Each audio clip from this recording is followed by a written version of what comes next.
পাখির খামার নয়, বাসা বানিয়ে চলছে সংসারের চাকা।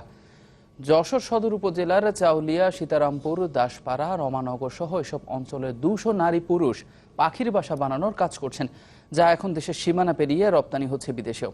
তবে সরকারি সুযোগ সুবিধা বাড়ানো গেলে এই শিল্পের প্রসার পেতে পারে আরও, এমনটাই মনে করছেন সংশ্লিষ্টরা।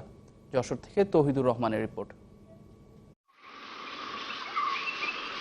নিপুণ হাতের ছোঁয়া এভাবে চলছে পাখির বাসা বানানোর কাজ। যশোর সদর উপজেলার নিভৃত এক পল্লী চাউলিয়া গ্রামের বাসিন্দারা পাখির বাসা বানিয়ে সংসারের চাকা টিকিয়ে রেখেছেন সবাই। পুরুষের পাশাপাশি সমান তালে কাজ করছে নারীরাও।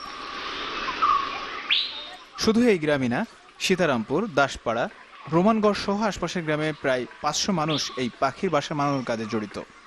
দু এক পয়সা নিজেরও কতভাবে লাগে এই সংসারের পাশাপাশি এইটুকুনি আমরা করি।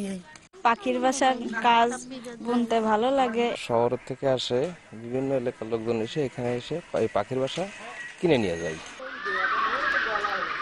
মান ভালো তাই কদরও বেশ। এক একটি বাসা বিক্রি হচ্ছে 8 থেকে 10 টাকায়। এছাড়া গেল 10 বছর ধরে পাখির বাসা রপ্তানি হচ্ছে ইউরোপের বেশ কয়েকটি দেশেও।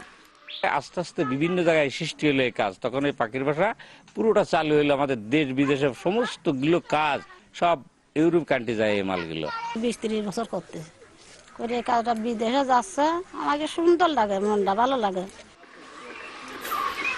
ব্যবসায়ী নেতারা বলছেন, আন্তর্জাতিক বাজারে এসব কুটির শিল্পের চাহিদা রয়েছে, তাই সহযোগিতার দ্বার উন্মুক্ত হলে প্রচুর বৈদেশিক মুদ্রা আয় সম্ভব। বাংলাদেশের প্রান্তিক লেভেলে খুব গরিব মানুষ যারা ঋষি সম্প্রদায়ের এইটা আর কি পাখির বাসা তৈরি করতো। তা আমরা মনে করি যে এইটার বাজার সম্প্রসারণের জন্য যে আমরা রপ্তানি ব্যুরোকে এগিয়ে আসতে হবে। নান্দনিক এই শিল্প টিকিয়ে রাখতে সরকারি সুযোগ সুবিধার বিকল্প নেই বলে মনে করছেন উদ্যোক্তারা। Desk report, channel 24।